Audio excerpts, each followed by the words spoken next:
नांदूर येथील प्रसिद्ध व्यावसायिक गणेश भास्कर जाधव आणि सैनिक अनिल भास्कर जाधव यांच्या मातोश्री कैलासवासी रंजना जाधव यांचा तृतीय पुण्यस्मरणाचा कार्यक्रम प्रसिद्ध शिवशाहीर हरिभक्त पारायण शरद महाराज ढवळे यांच्या सुश्राव्य अशा हरिकीर्तनाने नुकताच संपन्न झाला। तृतीय पुण्यस्मरण साजरे करून आजच्या पिढीसमोर जाधव कुटुंबियांनी एक आदर्श ठेवला आहे। काळाने घाला घातला आणि रंजना जाधव या सर्वांमधून अचानक निघून गेले। ज्या मातेने या कुटुंबासाठी काबड कष्ट करत मुलांना लहानाचे मोठे केले, त्या आईच्या उपकारातून उतराई होण्याचा हा छोटासा प्रयत्न जाधव कुटुंबियांनी केलाय। आईचा विरह आजही या कुटुंबाला जाणवत आहे। त्यांच्या पश्चात 2 मुले आणि 1 मुलगी व नातवंड असा परिवार आहे। तर महाराजांच्या सुश्राव्य कीर्तनाने भाविक मंत्रमुग्ध झाले होते। कुठपर्यंत हक्काचा चपला सोडणारा उमरा कुठपर्यंत आहे? अरे रक्षाबंधनच्या सणाचा आनंद कुठपर्यंत आहे? अरे भाऊबीजीच्या सणाचा आनंद कुठपर्यंत आहे? अरे दिवाळीचा आनंद कुठपर्यंत आहे? जोपर्यंत लेकीच्या माहेरमध्ये आई जिवंत आहे तोपर्यंत लेकीचं माहेर आहे। ज्या दिवशी लेकीच्या माहेर मधली आई वारली ना, त्या दिवशी माहेर संपलं म्हणून समजायचं। जर लेक माहेरला आलीत ना, माहेरवरून जाताना सासरची पिशवी कधीच रिकामी पाठवत नाही, ती आई असते ना। कधी टोमॅटो देते, कधी मिरच्या देते, कधी बटाटे देते, कधी डाळ्या देत असते। मुलगी म्हणत असते, हे आई अगं माझ्या सासरमध्ये लई पैसा आहे ना ग, अगं तुझ्या आशीर्वादाने जावई लई भारी भेटला ना ग आई। हे आई नको ना ग मला। अरे आई ती आई असते महाराज। लेकीला म्हणत असते, तावडे सासरला चाललीत ना ग, माहेरची पिशवी रिकामी घेऊन जायचं नसतं ग, ही सांगणारी आई असते दादा। ज्या दिवशी आई वारली ना, त्या दिवशी माहेरची पिशवी संपली महाराज। हक्काचं माहेर पण संपलं महाराज। जवळ आपुलकीनं जवळ करायची, आल्यानंतर पहिली मिठी मारायची। आलीस का ग तावडे, आलीस का ग ताई, जेवण करून घे, थकून आली असेल म्हणणारी आई परत दिसणार नाही ना। हा म्हणजे आत्मा, ही म्हणजे ईश्वर, दोघांचं होता आई। आई म्हणजे अन्नाचा डोळा, लंगड्याचं पाय, वस्त्राची गाय, माईचं भंडार, जणू काही निसर्गाचा स्पर्श म्हणजे आई असतं ना।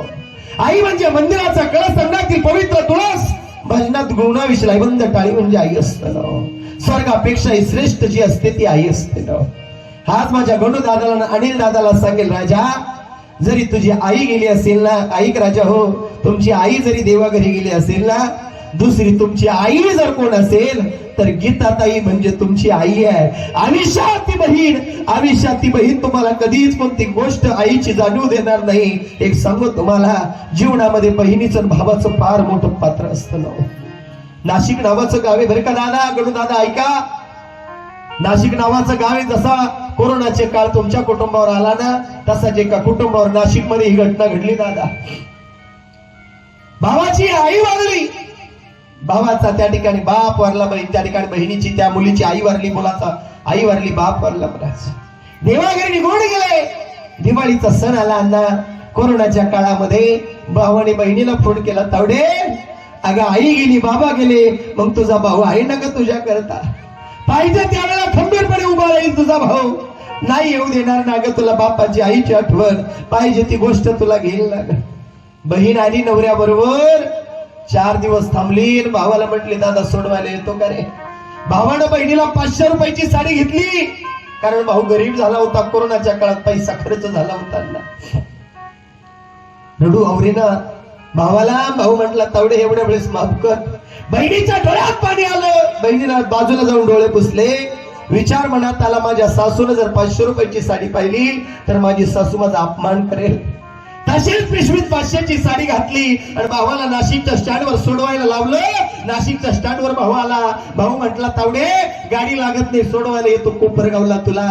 बहीण म्हटली, दादा 5 मिनिटं थांब, माझं थोडं स्टँडवर काम आहे। काम काय होतं ऐका दादा, बहीण भावाचं काय प्रेम असतं, काम असं होतं दादा। ती बहीण शेजारच्या दुकानमध्ये गेली, कापड दुकान आहे सार्थक नावाचं मोठं, कापड दुकानच्या पाठीमागच्या दरवाजाला चालू होतं दुकान, दुकानदाराच्या काउंटरवर गेली, बोट केलं, दादा ती नाही करे ती वरच्या कप्प्यातली 30 पैठणी तीच। अगं तावडे ती 5000ची आहे, देणार। अरे माझ्या सासूला सांगायचं माझ्या दादानं मला पैठणी घेतली म्हणून। ऐका बहीण भावाचं काय प्रेम असतं दादा। त्या 5,000 रुपये जवळचे काढले आणि बहिणीनं भावाच्या हातात, त्या दादाच्या हातात दिल्या दुकानदाराच्या. भावाला दिलेली 500 रुपयाची साडी पिशवीमध्ये खाली लावली, 5,000ची पैठणी वरती ठेवली. भाऊ कोपरगावला बहिणीला सोडवायला आला. सासू उमऱ्यात बसली होती, मैत्रिणी शेजारी पाजारी होत्या आणि मैत्रिणीने देखत सासून आवाज दिला, सुनबाई, हे सुनबाई, दाखव ना तुझ्या भावानं कशी साडी घेतलीस ना ग, दाखव ना तुझ्या भावानं तुला कशी साडी घेतली.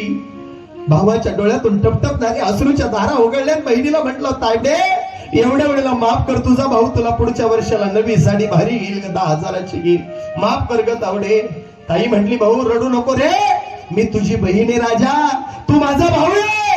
अरे आई गेली आपली, पण एक सांगू तुला राजा, आई सारखं ममतत्व देईल रे बाळा. कधीच आयुष्यात माझ्या भावांना, माझ्या लेकरांना कधीच कमी पडू देणार नाही. त्या बहिणीनं सांगितलं, दादा रडू नकोस. पदर घेतला, डोळे पुसले दादा. बहीण सासूच्या समोर उभी होती. सासूला परत आवाज दिला, सुनबाई, हे सुनबाई, दाखव कशी साडी घेतली भावानं. बहिणीनं पिशवीत हात घातला आणि 5,000ची पैठणी काढली. पैठणीला हात लावून लावून सांगत होती, आत्या, ए आत्या, बघ ना गात्या, आत्या बघ ना गात्या, माझ्या भावानं मला 5,000ची पैठणी घेतली. अरे शेवटपर्यंत आपल्या भावावर जी प्रेम करते ना, ती बहीण असते. म्हणून बहीण भावाचा नात्यामध्ये कधी दुरावा करू नका. विठ्ठल विठ्ठल. मला जसं आठवतं ना, 3 वर्षामध्ये कधी भेट उद्या महिन्यातून एक तरी भेट माझी होणार गणू दादाची. फक्त तोंडामध्ये एकच शब्द आहे, बाबा कस काय चाललं. मी म्हणतो मजेत चाललं. आमच्या गणूदादाला विचारलं, गणूदादा तुझं कस काय चाललं. तो म्हणतो सगळं काही ठीक आहे, पण माझी आई माझ्यापासून दूर नव्हती, देवानं घेऊन जायला. अरे आई करता लेकरू भिकारी नसतं महाराज. आई जर जीवनात नसेल तर लेकराकडे किती पैसा असू द्या महाराज, त्या पैशाला काहीच किंमत नाही. आईचा फाटीवरून जर शंपासकीची थाप असेल ना, जीवनामध्ये फार मोठा आधार असतो ना. आमचे गणूदादा आहे गणेश भास्कर पाटील जाधव, त्यांची आईंची सोने नाव. सुनाचं नाव आहे जयश्री गणेश पाटील जाधव नाव. नंतर दुसरा एक भारत मातेच्या शिपाई आहे महाराज. सीमेवर भारत मातेचं रक्षण करणारा आमचा अनिल दादा आहे. अरे अनिल दादाचं भाग्य म्हणावं लागेल. अण्णा, या कुटुंबाची तुटावट झाली होती. कोरोनासारखी महामारी आली होती आणि कोरोनाच्या महामारीमध्ये आई एका बाजूला, बाप एका बाजूला, लेकर एका बाजूला होती. भारत मातेचं तुमच्या माझ्या डोळ्यामध्ये आज अभिमानानं अश्रू येतो, ज्याच्या करता तो सीमेवरच्या दिवस सेवेमध्ये होता. आईला म्हणत ना, आई माझ्या गणू दादाला काही होऊ देणार नाही, बाबाला काही होऊ देणार नाही. आई, आई तू पाहिजे आम्हाला घरामध्ये. आई जमीन विकायचं ठरली तर जमीन विकेल का हा पोरगा आई तुझ्या करता. आई पाहिजे तेवढा खर्च करेल, कर्ज बाजारी हो आम्ही सर्व, पण आई तू आम्हाला पाहिजे. पण शेवटच्या क्षणाला अक्का तोंडातून शब्द निघावं आणि आईनं धीर ठेवावं. लेकरांपासून आईनं निभून जावं. या जगामध्ये आई सारखी मूर्ती नाही भेटणार ना. महाराज, तुम्हाला जे भेटलेले तुमचे जे गायक आहेत, अत्यंत उत्तम, अत्यंत उत्तम. गावामध्ये त्यांनी कसं ते त्यांनी दाखवून दिलं या ठिकाणी. म्हणून महाराज तुम्हाला मी आलेल्या सर्वांच्या वतीनं तुम्ही अत्यंत सुंदर असं बोलला. आणि मला आता ज्या ठिकाणी कळालं की महाराज तुम्ही पाटी घेत नाही असं तुम्ही सांगितलं, पण आजच्या काळात असं आहे, महाराज पाकिट किती विचारतात. पहिलं माझी बिदय किती, माझ्या ड्रायव्हरचे पैसे किती, गाडीला पैसे डिझेल किती जात आहे, अशी म्हणणारी महाराज लोक आहेत. आणि तुम्ही आज जे प्रवण करताय, जर तुम्ही तुम्ही या ठिकाणी आई सांगितली, बाप सांगितला, तुकाराम महाराज सांगितले, ज्ञानेश्वर महाराज सांगितले, पैठणचे एकनाथ महाराज सांगितले, प्रत्येकाच्या हृदयाला स्पर्श करून जाणं असं तुम्ही या ठिकाणी उत्तम असं कीर्तन केले. महाराज तुमच्यासाठी जर महाराज 100% जर लोक जर असे बाहेर प्रबोधन केलं तर मला वाटतं वृद्धाश्रमामध्ये आई वडील जाणार नाही. एहसान मीडियासाठी प्रतिनिधी युनुसी नामदार, श्रीरामपूर.